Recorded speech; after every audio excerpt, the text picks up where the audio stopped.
வணக்கம். நான் சுதர்ஷன் மகேஷ். தில்லி சட்டமன்ற தேர்தல் வேகம் எடுத்து போயிட்டு இருக்குது. கட்சிகள் ஒருத்தர் மாறி மாறி வசைபாடுவதும் இலவசங்களை வாரி வழங்குவதுமா இருக்கிறாங்க. ஸோ இந்த தேர்தலில் ஏற்கனவே நம்ம சொல்லியிருந்த மாதிரி சில 5 ஆண்டுகளாக அங்கே ஆம் ஆத்மி ஆட்சியில் இருக்கிறாங்க. ஆட்சிக்கு எதிரான எதிர்ப்பு அலையும் அரசாங்கத்தின் மீதான ஊழல் குற்றச்சாட்டுகளும் இருக்குது. மாறி மாறி எல்லா கட்சிகளும் களத்தில் இருக்கக்கூடிய காங்கிரஸ், ஆம் ஆத்மி அண்ட் பாஜக 3 பேரும் இலவசங்களை வாரி வழங்கிட்டு இருக்கிறாங்க. பாஜக சார்பில் பிரதமர் மோடியே களத்தில் இறங்கி பிரச்சாரம் பண்ணிட்டு இருக்கிறார் அப்படின்றத நம்ம கவனிக்க முடிஞ்சது. இந்த முறை தில்லியை பாஜக மிக தீவிரமாகவே களத்தில் இறங்கி வேலை செய்துட்டு இருக்கிறாங்க அப்படின்றத நம்ம களத்தில் பார்க்க முடிகிறது. அவர்கள் அந்த தேர்தல் அறிக்கையே கிட்டத்தட்ட 3 அறிக்கை இதுவரைக்கும் நம்ம பேசிட்டு இருக்கக்கூடிய நேரம் வரைக்கும் 3 முறை தேர்தல் அறிக்கையை ரிலீஸ் பண்ணியிருக்கிறாங்க. கர்ப்பிணி பெண்களுக்கு 21,000 ரூபாய், அதே மாதிரி பெண்களுக்கான உரிமை தொகை 2,500 ரூபாய், கேஸ் சிலிண்டர் 500 ரூபாய், ஒரு வருஷத்துக்கு 2 சிலிண்டர் ஃப்ரீயாக தரும். அடுத்தது எல்கேஜியில் இருந்து டிகிரி வரைக்குமே கல்வி அப்படின்றது இலவசம். யூபிஎஸ்சி மாதிரியான தேர்வுகளுக்கு ப்ரிப்பேர் ஆகிட்டு இருக்கிறவங்களுக்கு 15,000 ரூபாய். அதே மாதிரி அமைப்பு சாரா தொழிலாளர்கள் அவர்களுக்கான இன்சூரன்ஸ், அவர்களுக்கான ஹெல்த் இன்சூரன்ஸ், அதே மாதிரி அவருடைய குழந்தைகளுக்கான ஸ்காலர்ஷிப், அதே மாதிரி ஆயுஷ்மான் பாரத்தில் எல்லா இடங்களையும் 5 லட்சம் ரூபாய், தில்லியில் மட்டும் எக்ஸ்க்ளூசிவாக எக்ஸ்ட்ரா 5 லட்சம் ரூபாய், 10 லட்சம் ரூபாய். அட்டல் கேன்டீன் அப்படின்ற பேரில் 5 ரூபாய்க்கு அம்மா உணவகம் மாதிரியான ஒரு திட்டம் அப்படின்னு சொல்லிட்டு பாஜக தில்லியை கைப்பற்றுவதற்கு பல திட்டங்களை தொடர்ந்து அறிவிச்சுட்டே தான் இருக்கிறாங்க.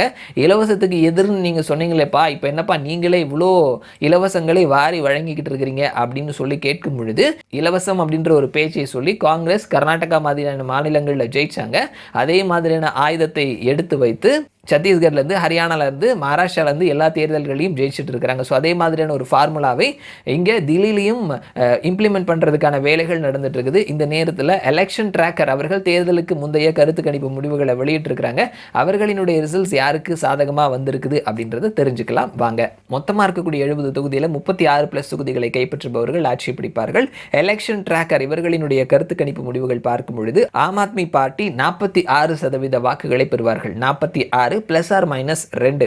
ஒருவேளை 48% வாக்குகளை பெற்றார்கள் அப்படின்னா அது 53 சீட்டாக கன்வெர்ட் ஆகும்.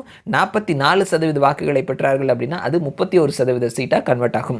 பாஜக 43 +−2% வாக்குகளை பெறுவார்கள்னு சொல்லியிருக்கிறாங்க. 45% வாக்குகளை பெற்றார்கள் அப்படின்னா அது அவர்களுக்கு 39 சீட்டை பெற்றுக் கொடுக்கும். 41% வாக்குகளை பெற்றார்கள் அப்படின்னா அது அவர்களுக்கு 17 சீட்டை பெற்றுக் கொடுக்கும்னு சொல்லியிருக்கிறாங்க. காங்கிரஸை பொறுத்த மட்டும் 8% +−1 அப்படின்னு சொல்லியிருக்கிறாங்க. ஒருவேளை 9% வாக்குகளை பெற்றார்கள் அப்படின்னா அவர்களுக்கு அது ஒரு சீட்டை கன்வெர்ட் பண்ணி கொடுக்கும். 7% வாக்குகளை பெற்றார்கள் அப்படின்னா அவர்களுக்கு எந்த சீட்டையும் பெற்றுக் கொடுக்காது அப்படின்னு சொல்லியிருக்கிறாங்க.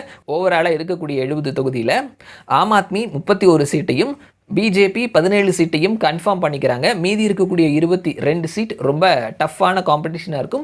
யாருக்கு வேணால் அந்த 22 சீட் போகலாம் அப்படின்னு சொல்லியிருக்கிறாங்க. ஸோ ஆம் ஆத்மி கிட்டத்தட்ட 31 சீட் வரைக்கும் வராங்க அப்படின்னு சொல்லும் பொழுது அவர்களினுடைய வெற்றிக்கு தேவையானது 5 இடங்கள் தான். ஸோ இந்த 22ல் அவங்க 5 இடங்கள் அப்படின்றது ஒரு எளிமையான டார்கெட்டாக தான் அவங்களுக்கு இருக்கும். ஸோ இந்த எலெக்ஷன் ட்ராக்கர் இவர்களினுடைய தேர்தலுக்கு முந்தைய கருத்து கணிப்பினுடைய முடிவுகள் படி பார்க்கும் பொழுது தில்லியை மீண்டும் ஆம் ஆத்மியை தொடர்வதற்கான வாய்ப்புகள் இருக்குது அப்படின்றது தான் சொல்லியிருக்கிறாங்க. ஏன்னா நாளுக்கு நாள் தேர்தல் சார்ந்த இலவச அறிவிப்புகளும் திட்டங்களும் தினம் ஒரு அறிவிப்புகளாக இருக்குது.